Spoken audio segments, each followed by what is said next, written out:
Hello and welcome to Movie Film Studios, the only podcast that takes you inside the mind of two film studio executives as we unravel and then re-ravel the best that Hollywood has to offer. I'm Isaac. And I'm AJ, and this week we take on a gang of cop killers who have genetically cloned one of their own in an attempt to kill a psychotic toy. But before we get into something new, it's time for something old as we check in on our last feature in Box Office Report. Or so we would. Yeah, so those eagle-eyed listeners out there, eagle-eared listeners, may have noticed we didn't put out an episode last week, but that was not through lack of trying. No. We recorded an episode. We absolutely that did. is now lost to time. Yeah. And I mean, deliberate choice of funny words. you say that, yeah. We did a retrospective, a time travel retrospective, Yes. where we came up with a film about people going back in time to stop the making of Back to the Future, or make sure that Back to the Future did get made. Yep. It became very meta, and then they visited us coming up with the idea of them going back in time to the film, and we were somewhat worried that we were actually creating real life characters and that they'd actually show up. And then And we lost the episode. mysteriously, AJ gets home and the recording gone. didn't record Didn't in record. inverted commas. I kind of feel as though it has been deleted. I know. Someone has come back in time and deleted the episode. So the files are there, but it's just 50 minutes of blank. There is just complete silence in it, and I have no idea where it went, what happened to it, but that's all I have of the episode. I mean, who knows? Maybe it will show up at some point in the future. yeah. We have talked about doing a time travel retrospective for a long time. And then we thought, last week let's do it, and then we lost it. So Who knows? Maybe this is the same sort of curse of the Don Quixote, where every time we try and sort of make our film, something disastrous happens. So somehow, 20 years from now, we're going to have to make something that's even more meta than the film we made in that lost episode. Well, I mean, Terry Gilliam is doing a Don Quixote. He is, but it's not it's not a adaptation of the book anymore as it used to be. It's now about a director who tried to make a Don Quixote film back in the day, was unsuccessful, then revisits the place where he shot it and finds that the actor that he had cast as Don Quixote is still stuck in that role. Thinking that he is it's a little bit, I'm not sure if you've seen Tristram Shandy, A Cock and Bull Story. Yep. With Steve Coogan and Rob Brydon. Yep. Which is very much the movie they're making of the book Tristram Shandy, and then also them trying to make the movie of the book Tristram Shandy, and it's blended together in this really sort of nice way. This is what I feel that Don Quixote might look like. Exactly. And is also how I feel that our time traveler, our Lost to the Ages time travel I can't even story. remember what we called the film. It had the word paradox in there, didn't it? Yeah, Paradox of Times. A Paradox of I think Times. it was. It was a great episode. We will return and do a time travel retrospective at some point in the future. Or have we already done that in the past? Or in the past, who knows? But as for now, we don't have it. It's gone. It's the first episode we've actually ever lost. I was quite sad about it. But anyway, life moves on. Anyway, let's get to this week in trailers. And the first film for you today is 21 Bridges, directed by Brian Kirk and starring Chadwick Boseman, Sienna Miller, and Stephen James. Your father died protecting this city. Freeze, Jack! Halt!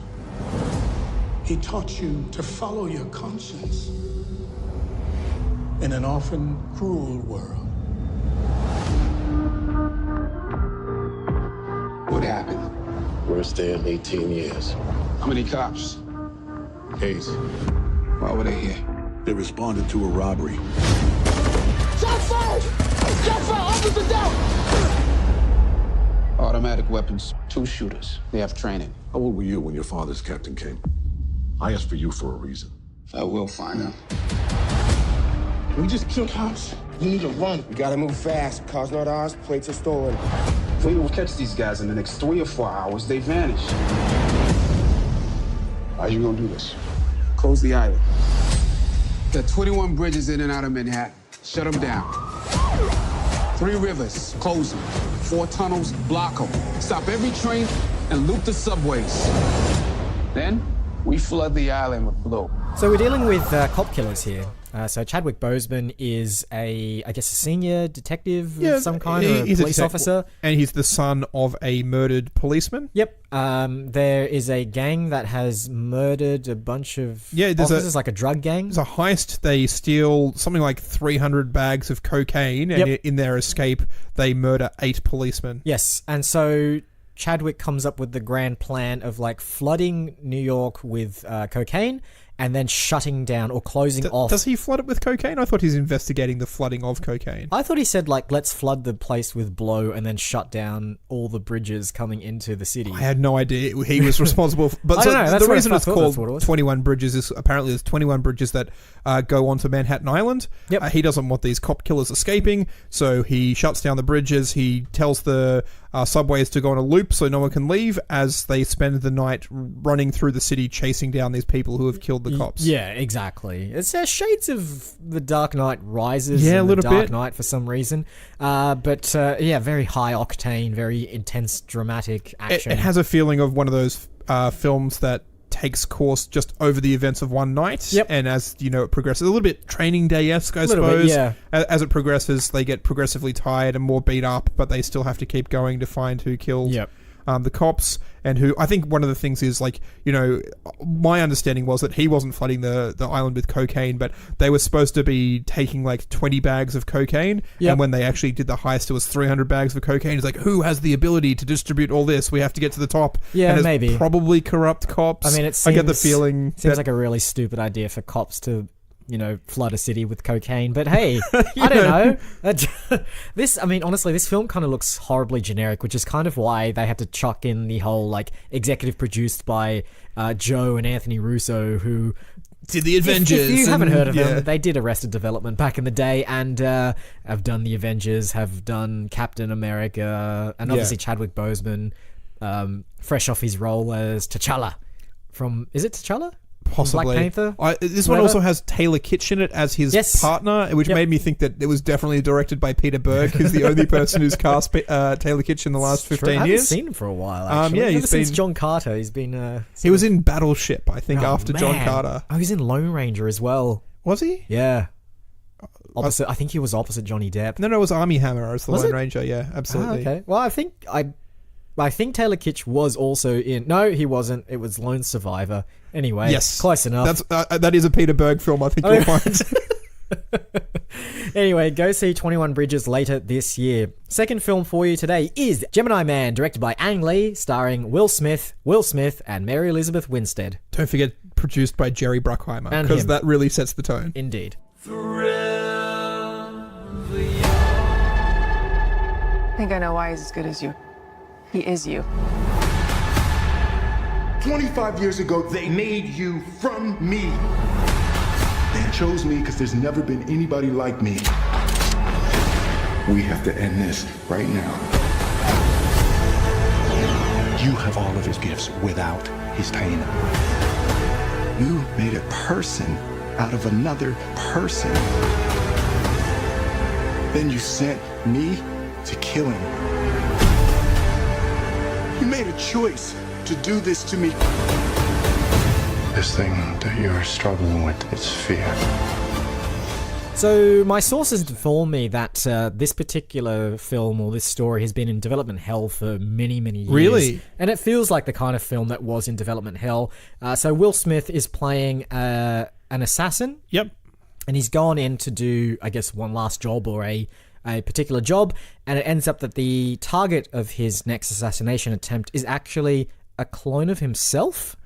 It does sound a younger version of himself, which sounds very similar to something we created a couple of episodes ago. Nexus 6, Dave Bautista, That's young right. Dave Bautista, old Dave Bautista. I mean, we didn't get hung up in any of this sort of like production nonsense. See, unlike our film where we cast an actual actor to play the younger version of Dave Bautista, they've gone with the de-aging route in this one. So we've got, regular aged Will Smith going up against his 25 to 30-year-old He is self. 25, apparently. Yeah, so and they've de-aged him. And the thing is, like, Will Smith does not look that much different from his 25-year-old self. They would have had a lot of frames of reference because it does look like he's got the high top fades from Fresh Prince of Bel-Air. So they've just mined that. It's weird because, like, obviously with this one you have to get a body double and then you have to shoot everything twice essentially to get the reactions, and then you have to get a CGI team in. Yep. So it's like 15 people just for one role. It seems a little unnecessary. Who knows? Unless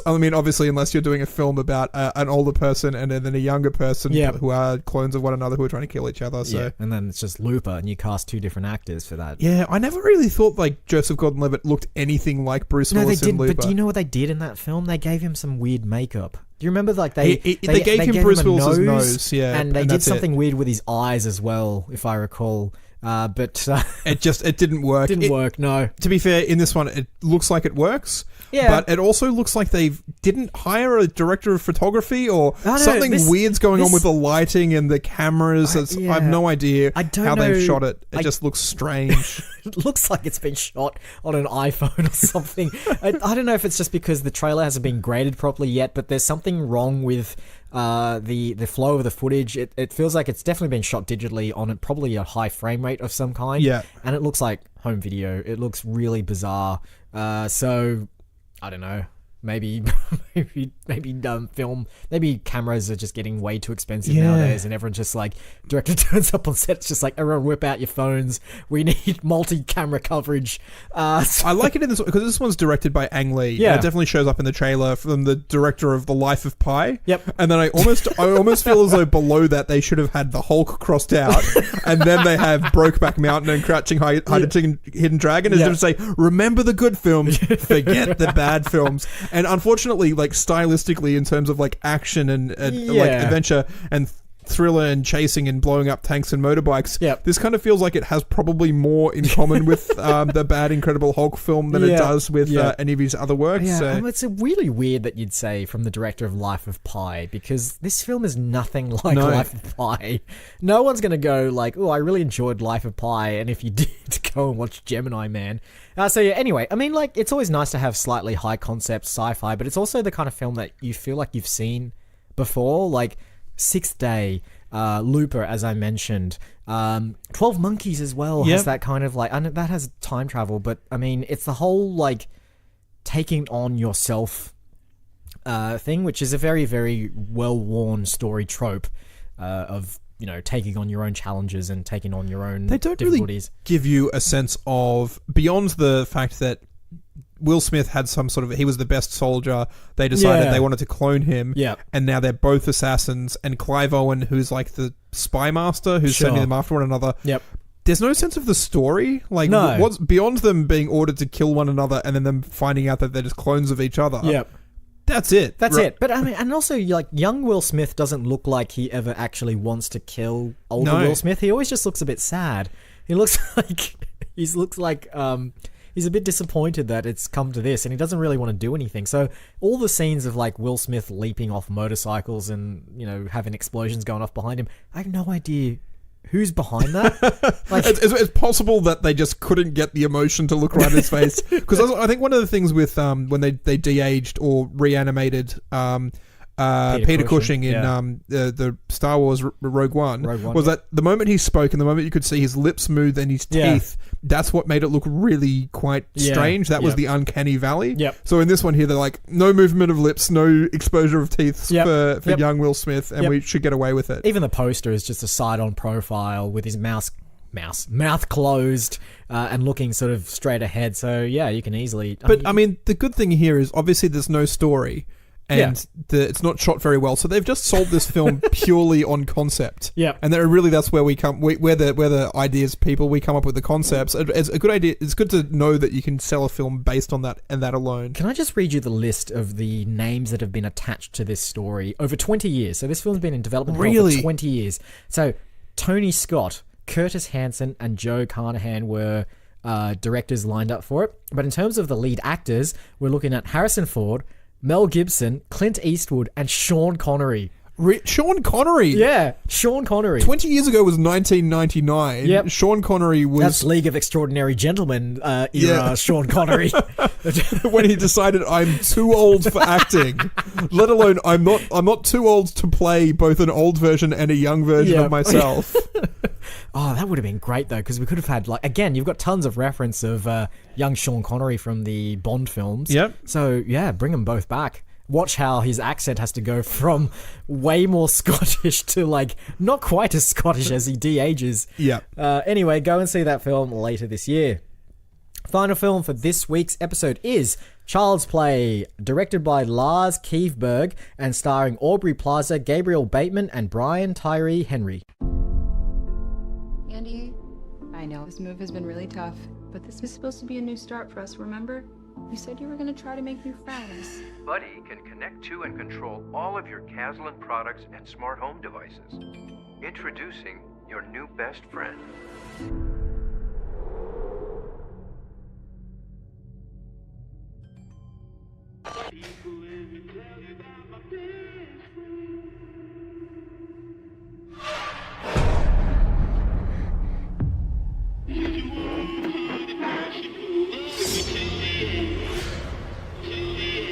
Mom, I need to tell you something, and I need you to believe me.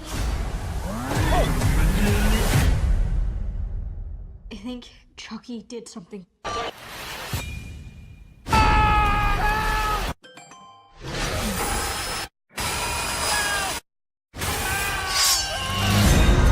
So this is a remake of the, I want to say 1984. When was the original Child's Play? 89, I think. Yeah. 88, actually. 88, there you go. Coming off a spate of, slasher films of the late 70s and 80s. Yep. Very iconic red-haired doll. Yep. Turns murderer. It's not clear from the original film, or at least the trailer that we watched of the original film, whether it's demonically possessed. Yeah. But Voodoo, something like that. Yeah. Could be anything. But in this one, they very much hit upon the idea that it's a computer AI. The automated home where all of your devices are connected through the Wi-Fi. Yep. It can then, I think they're suggesting that it can jump from toy to toy through the Wi-Fi Through network. the software, yeah. Yeah, and so you're never sure where the corrupted version of Chucky is. Yeah. The one whose AI has gone rogue and has started terrorizing people. This is the thing about the current age that we live in. Essentially, all these horror tropes can be explained by technology, so now you don't need to use stuff like magic or voodoo curses. No. It's literally just like the cloud, connected devices, Internet of Things. That will be the stuff that will take you down. So yeah, I mean, and like most good horror films, I'm thinking of like the George Romero stuff back in the day, always dealing with a topic of the time. So consumerism back then, consumerism in Child's Play in 1988, probably consumerism in 2019 a little bit here well. as well. And technology, I think, as well, probably the... Yep. And I don't think I've seen much in the way of looking at the...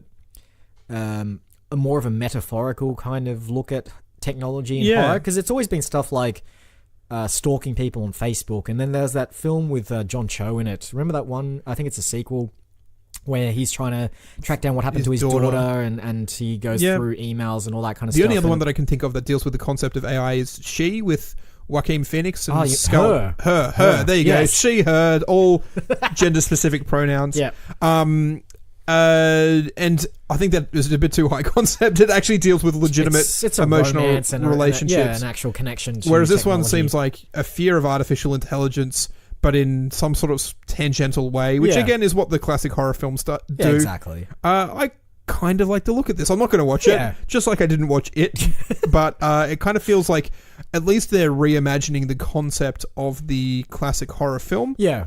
Rather than just going, hey, there's a creepy clown and we've just cast different actors and it's still just a creepy clown. And I think that Child's Play, because there's been like 5,500 sequels since the 1988 version, and the look of Chucky in the original is not the iconic one that people remember. No. It's the later ones where he gets much more smart alecky. In the same way that Nightmare on Elm Street's Freddy Krueger got more and more smart alecky and became more of a like anti-hero as the films went on.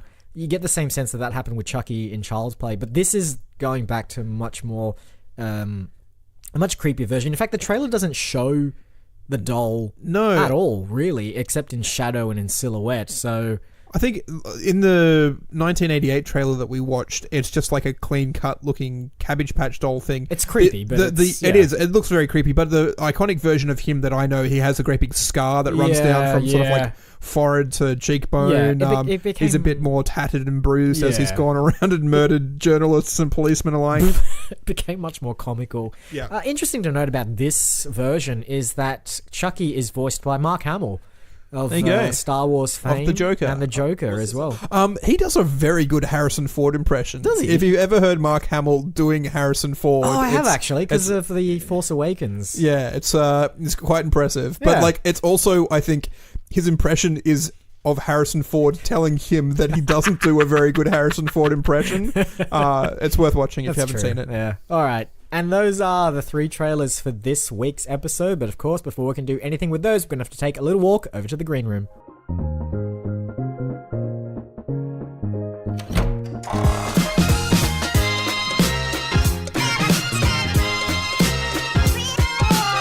And here we are. Let's have a quick recap of this week's trailers. We have A one-night-only action thriller cop investigation. Yep. Great. We also have A high-concept sci-fi clone buddy cop. So many buddy cops, but sure. And finally, we have a recontextualized remake of a 1980s slasher. Great. Now, I believe that in the episode before our ill-fated time travel episode, yes, you chose. I chose from a very pathetic assortment of Disney films. remakes. So it is your turn this week. It is my turn.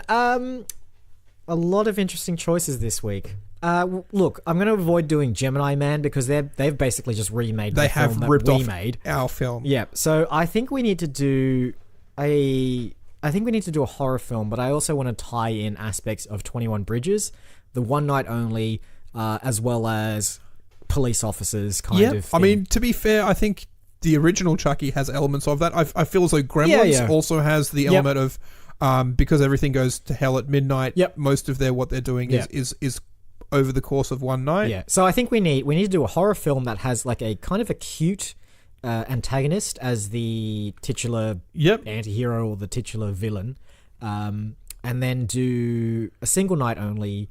You know what I want to do? Are we going to specifically remake an existing intellectual property? No. I think we make our own. I think it's been a while since we've made something wholly original. So I think it has been a while. I think we design our own toy or design our own sort of cute and cuddly critter, and then something turn it evil. I also think because I mean, essentially what you're saying is Gremlins. Yeah, I know. Is Child's Play. No, but like if you take Gremlins and mix it with like The Purge or The Raid or something like those in a single apartment building, no other Attack the Block. I think does a very sort of similar thing. So that way we don't have to do any like photography outside of the studio. We just build a set that is a decrepit apartment or something, and then all the action happens in there. We don't confine it to like one house in that block. It's just like multiple levels, multiple stages. You have the critter going through the air conditioning units, a la Aliens, and a lot of and then we have like a command base downstairs, and helicopters come into the roof. And are we framing it less so the original Child's Play, but very much the new one? Seems to be the kids are the ones who are like solving the problem. There's a shot there where it's like, all right, we none of the adults believe that the toy's doing it, so we're going to get our sledgehammers and our pickaxes and whatever, and we're going to solve the problem ourselves. Gremlins does a very same thing where it's like, where we are 12/15-year-old kids who are going around trying to do what really the adults should be doing, but because they don't believe in magic, they don't really... Nancy Drew does it as well. Yeah. Stranger Things. It's a bit Stranger Things, I suppose. Yeah. So are we doing the adults accepting the problem, or is it very much the kids are the ones who have to do this? I think it's the kids. Okay. Let's do the kids. Kids, cops, and our as yet undesigned critter. Yeah. And that's the three. That's the core ingredients that we'll chuck into the pot that will be the horror film soup that we make. As you mentioned, Romero did, I think one of his original films had to do a little bit with racism, and then you have consumerism of the 70s, and this current version of Child's Play deals with the fear of AI. Is there an issue with society that you really want to use as a backdrop to influence the themes of the film? Road rage? Road rage. I was actually thinking, maybe what about like online consumerism, your Amazons like and the eBays, all right. and like this, that maybe the automated delivery system. You know how in Amazon they're trying automated out delivery system. You know what it is? It's the drones. Exactly, The drones and so are coming in. as soon as this critter/creature can order more versions of itself off Amazon and have them delivered through drones, you kind of have this sort of swarm feature of it. You know those like dorky looking, like basically they look like chubby carts with wheels on them that can autonomously deliver packages into a house. That's our critter.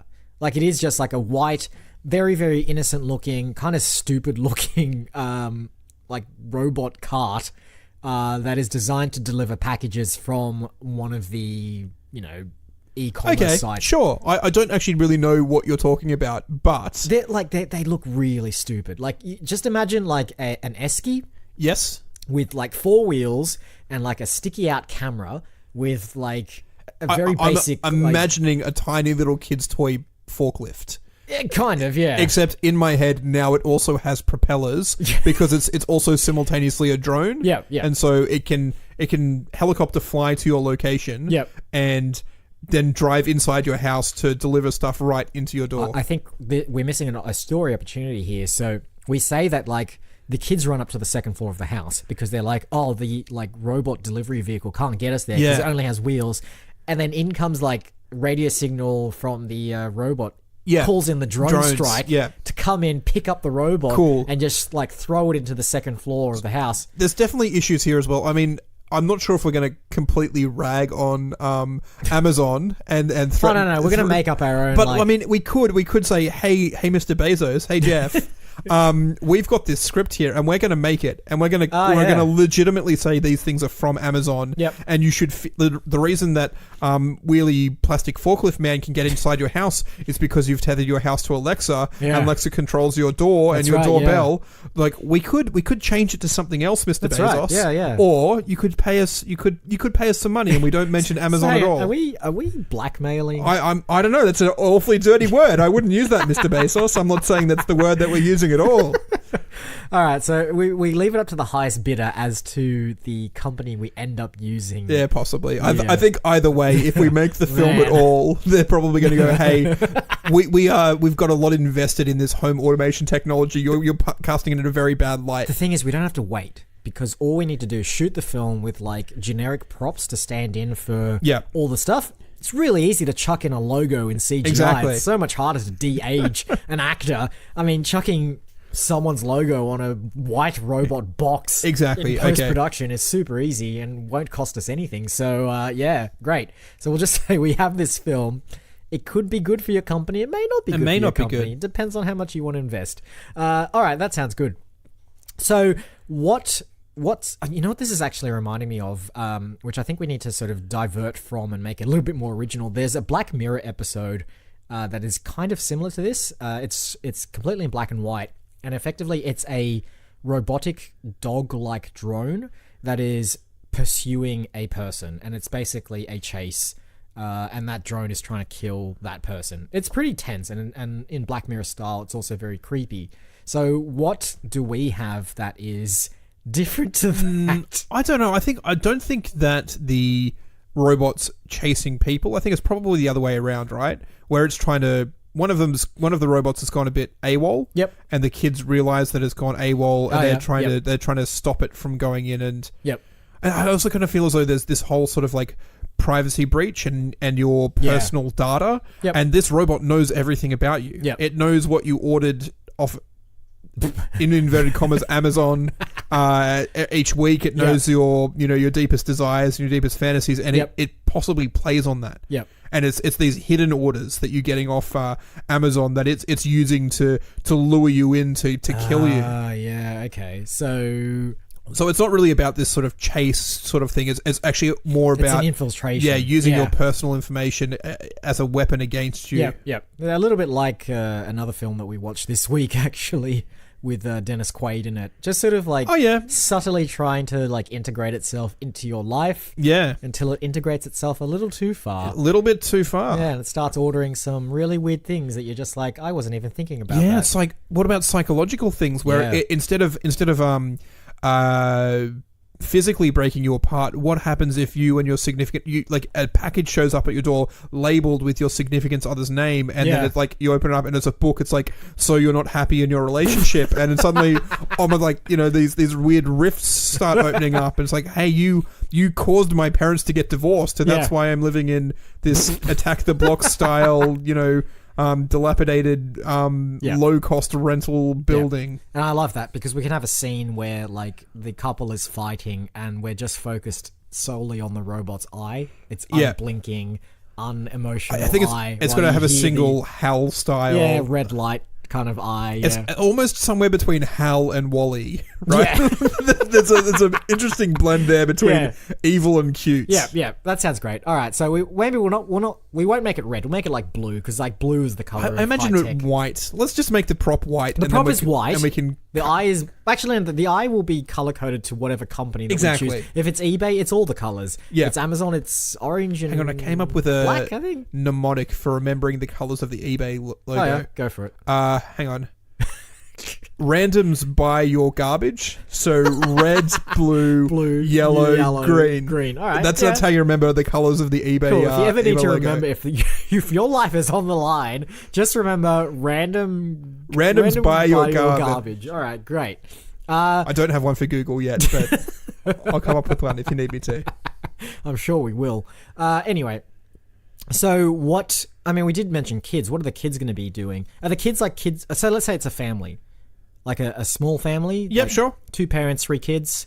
3 kids. Yeah. We haven't had a 3-kid family in a film in a long while. It's normally younger kid who just doesn't get along with his older brother. Yep. Or then if you go Home Alone, it's very much a younger kid and he's like 20 older siblings. So, or just like the sole kid. I think the original Child's Play is just a single kid. And this one is a single kid as well. Yeah. So I think 3 is an interesting number because it creates a nice like dynamic between all of them as they're fighting for, trying to figure out what to do next, and trying to cooperate with each other. I've got like 2 siblings, so I come from a family of 3. Yeah, I'm a three-child family as well. It's a fun dynamic that I think is sorely underrepresented in the film. Absolutely. I think what is it? The average American family is like 2.5 kids or something. I don't know what it is anymore. It used to be 2.4 children. Yeah, but it's always 2. Like it's always ends up getting rounded down to 2. So we're bringing it back to 3. Yeah. So 3 kids, the 2 parents. The 2 parents end up like going against each other. Maybe like they kind of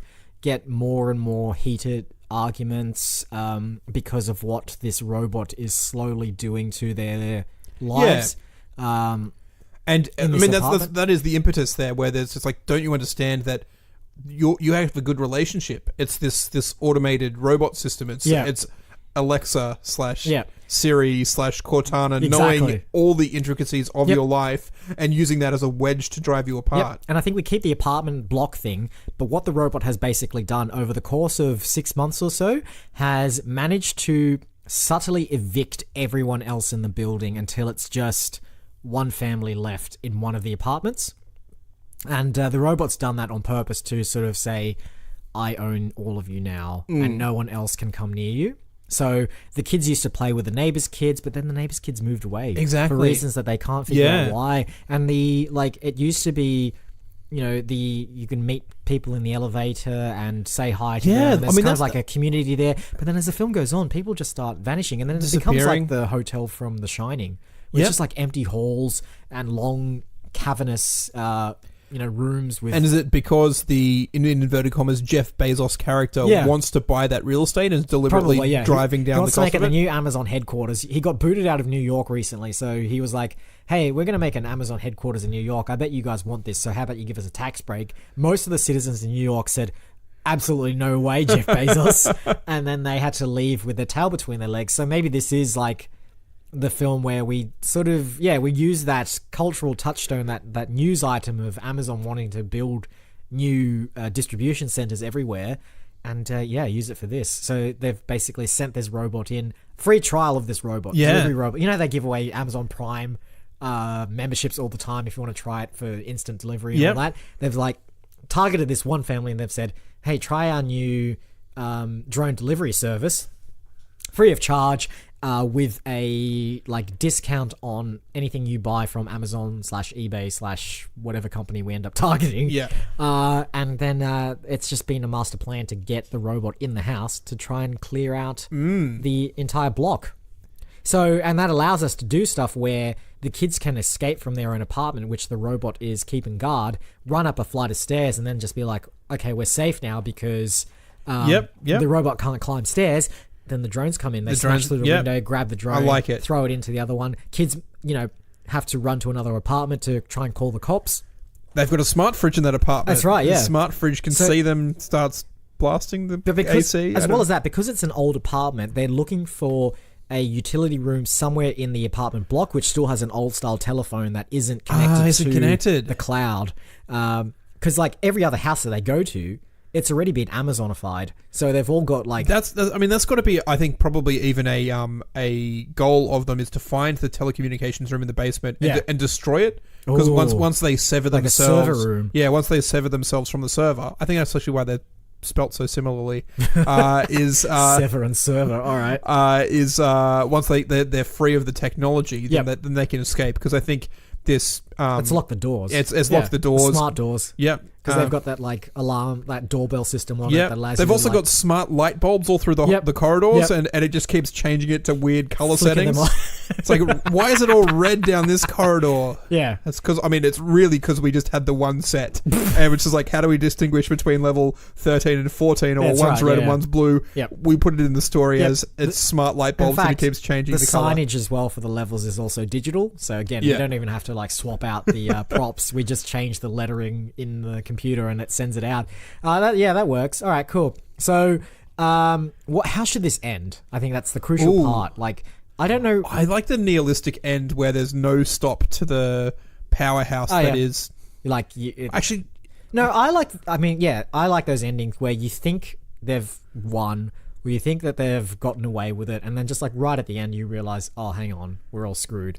A la Terminator 3. Yeah. Like, we also need to, because the Wall-E/HAL type delivery robot will have to come back in whatever this film is, number 2, where it's like single eye dome is cracked. So it's got a crack through it. And so in the future, when everyone iconically remembers it, hey, it always had the crack. It's like, actually, when you go back and watch the original film, never had it. It never had the crack. So they think they've won, but definitely we have to set it up so we bring back the cracked robot in the third film, because I think in the second film what's happened is at the end of the first film that we're making right now, the kids destroy the robot, the eye cracks and they think it's all gone, and they manage to leave with their parents or parent, maybe one of them's dead by now.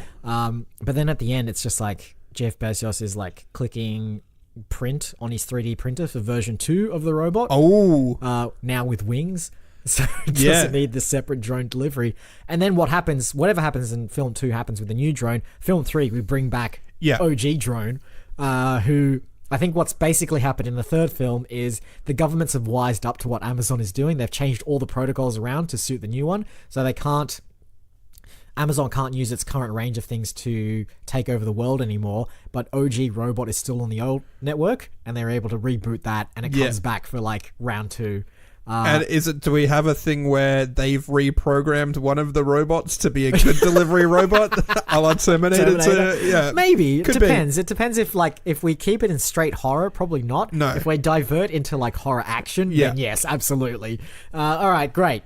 In these films, again, we just need to cast the parents right, and we get the kids as well. We get our brilliant casting director who did such a good job in Goosebumps and Nexus 6 to come back and do the kids. He has to do 3 kids this time. 3 kids he or this she, time. And work's cut out for them. But we definitely need, like in this version of Child's Play, Aubrey Plaza somewhat shows up weirdly as the mum. In the original 88 version, the woman who's the mum, I only know her from like the Seventh Heaven TV show that ran all throughout the 90s with the Jessica Biel. So let's get, what's her face from How I Met Your Mother? Alison Hannigan? Alison Hannigan? I thought you were going to go with Kobe Smulders. Oh, either There you go. Both. There you go. Yeah, great. They're the 2 parents. 2 parents are Alison Hannigan and Kobe Smulders. Yep. All right. And they have 3 kids to be determined by our brilliant Oscar award-winning casting director. I actually did. I went back and had a look at some of the other films that they'd done casting for, and they were all brilliant. Oh, great! All great. Like the good thing about these horror films is when you see comedic actors show up for cameos. Yep. And the 2 ladies who did the casting for Goosebumps, they have contacts, so we'll get your Ken Marinos and Rob Hubels and all that sort of cast of people come in, and there'll be one of them will be the cop. I think Ken Marino will be the cop who shows up, who gets murdered because he doesn't believe that the Wall-E/HAL type delivery robot is for sure. Yeah, and then you have, the old man Fersnickety in apartment 42 who doesn't believe he gets strangled by or frozen to death by his rogue refrigerator. We'll kind of like, it'll be a spiritual homage to, what's his name from Dennis the Menace and Grumpy Old Men. Who's the old guy in that? Jack Lemmon or Walter Matthau? Walter Matthau. He's the archetypal old man. They're both the archetypal old man, and that's why they both played the grumpy old man. Walter Matthau is like the more archetypal. He's got the mustache, or he had the mustache. And I think he played the grumpy old man in Dennis the Menace. He did, yes. Yeah. So it'll be, and I mean, he'll get killed in like a matter of seconds, and that'll be a nice cameo. We should probably get Key and Peele in there because they're in everything these days. And especially since which one does Get Out and Us? Jordan Peele does Get Out and Us. Yeah. So if we get him to executive produce, I think what that'd about, be great. Why does he direct it? He could direct it. Could he get him on the director? Maybe. He's pretty busy these days. He is. I mean, I'm happy for an EP kind of. Okay, that's fine. For him. I mean, it's just like it's the thing you need. EP/cameo from the executive producer of Get Out, or like from executive producer Jordan Peele. Like that's all you need nowadays to sell. And fantastic improvised comedian Michael Keegan Key, who hasn't directed anything good just yet. But he's on the verge. Maybe we'll get him to direct this. Yeah. Exactly. Yeah. Got to spread the love around. Yeah. Like I'm sure he's actually quite jealous that his comedy partner is now having a very successful career doing horror films. I'm sure he wanted to jump on board. Probably. So. I think he's done a few successful things for sure. Yes, he's still very good, and he has very good cameos in quite a lot of films. But he's not like the oh my god, look at this new savant of a director. They spoiler alert for anyone who hasn't seen the first season of Fargo, but like Key and Peele turn up for a sort of small cameo role in that, and I really liked them in that. Yeah. So I think. I don't want to spoil it. They're not in there for very long. No. So I think that sort of we'll do something like that in this film as well. So I think there's only two other things we need to come up with. Yep. The name of the robot. Yep. And then the name of the film. Yep. And the name of the film has to, like, I was thinking of calling the film after the robot, but it never is. It's always like... Wall-E is. Yeah, I know, but, like, Child's Play isn't called Chucky. Yeah. It's a kind of fun little pun on the idea that it's a toy that they're trying to face. Well, I mean, delivery is kind of the aspect of exactly. what this drone does, what this robot does. So the robot, you know how there's a theory that HAL is called HAL because each letter is one letter different from IBM? Oh, yeah. H is before I, A is before... Yep. Can we do that for like Siri, or does that not work? Does that end up being we need a vowel in there somewhere. I don't think it works. No. I mean, also that's dependent on what brand we're not making. Yeah, I think we do a generic brand and then just suddenly. It's gonna have to be. We've mentioned Amazon a lot. We did one. Like it is so clearly that we are doing Amazon. Yeah, it needs to be like you know what we'll do. What's another like very. Very noteworthy forest in the world. I was going like the Amazon basin. The river is by volume. You have Nile. You have Yangtze. Yep. You have Yangtze sounds good. Yangtze sounds like the kind of like stupid name they'd come up for a internet-based product in a film. I kind of feel as though if we err on that, then it just becomes, instead of about the automation of the home, it becomes about the Chinese government trying to steal all our personal data. That's true. I don't really want to go down that route of like, intergovernmental issues. What about Nile, like, but is it then like maybe like the butler? Maybe Niles, the robots are called Niles. Yeah, but is it? Do we it's do an it acronym? NAILL as in the man's name? It's like, oh, I am Niles. NILE, isn't it? Yeah, that's the river. But I'm talking about Nile as being like. I thought Niles was also spelled NILE. I think it's. I only know one person who has ever been called Nile, and I think there was NAILL. As again, who knows if that's the correct spelling or some wacky 60s parents who are hippies who. But I think it's an acronym for something. Sure. So N is for networked. Yeah, networked, intelligent. Labor. I was going lifestyle because it's like it's about your life, right? So networked, intelligent, lifestyle, environment, maybe environment, engineer, intelligence. Maybe we go intelligence for I. Yep. Network, intelligent, lifestyle, empath. No, that's a bit too Star Trek. So hang on, we're going for the E. Yeah, going for the E. All right, cool. So E is for empathetic. Sounds all right. But like, I think what they're trying to market this intelligence as is more like a lifestyle coach. Yep. Like it's like here's we've made your life easier. Life easier. Yeah. Network intelligent, making your life easier. Yeah, that's it. There you go. Nile. What's the... Should we put an S? I think we need an S. Stupid. The network intelligence that's making your life easier. Stupid. Comma stupid. No, I think Nile. Nile will be fine. Nile's Nile's good. the name of the Amazon-esque company Yes. in our film. And it's branded all over your Alexa-style devices, your Wall-E-style delivery, your helicopter-style drones all have the... So the robot can be called Niles because it's kind of like a nice play on the company name. Yeah. I don't know. Then, so the pun that we have to come up with the film name has something to do with delivery. You're right. Sign on delivery. Oh, yeah, that's not really a pun so much as it is just something you do. So, I mean, I really like the delivery thing. I think that's got to be... Yep. That's got to be the focus of us. I really like that Child's Play and even, like, other films that like the really short 2-word. I think that's what we're really going for there. Is there anything, like, that has delivery in it that is kind of, like, murder-esque kind of... Signed, sealed, and delivered. Possibly. I think we could probably put that like as the weird pared down gritty soundtrack on the back of the trailer. Like what did we watch that had that? Gemini Man had some 80s song in there that was done in a creepy way. It was evoke some kind of creepy thing. So we'll do Sign, Sealed, Deliver by... Who was that? I don't remember who did that.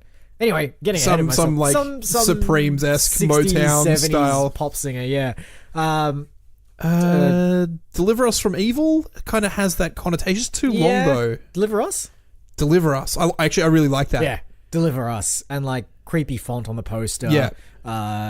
With the creepy soundtrack behind it. With our innocuous looking drone. Yeah. Who could be evil. Could not be. Could Depends. be. Who knows?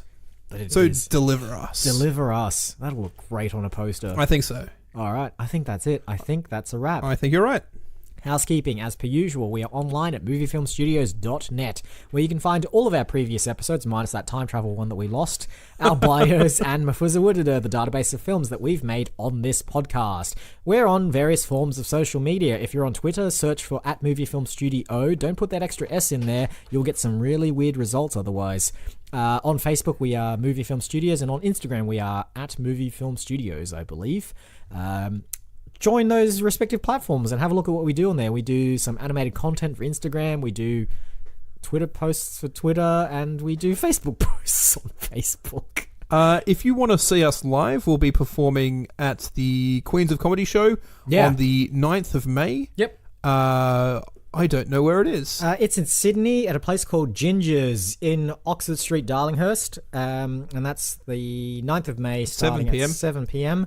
Open to everyone. Look for Isaac and AJ on Facebook or even Queens of Comedy. AJ and Isaac. Oh, there you go. I get top billing on that one. It's alphabetical. It's not political. Yes. Or Queens of Comedy, KWEENS of comedy. You should be able to find the event that way. Yep, we'll be doing another movie-inspired, improvised movie, actually. Yeah. It'll be a completely improvised movie based on whatever suggestions we get from the audience, and should be a bit of a hoot. If you have far too many autonomous drones in your life and they're all looking for something to listen to, we are on Spotify, Podbean, Apple Podcasts, YouTube, did I say Podbean? Probably. Could be. Yep. Even moviefilmstudios.net, our own website, you can listen to it there. Yep. Podsprout, Podseed. Podlegume. And yeah, any other place that you get podcasts from. And I think that's it. All that remains this week is to thank you all for listening. I've been Isaac. And I've been AJ. Roll credits. March winds and April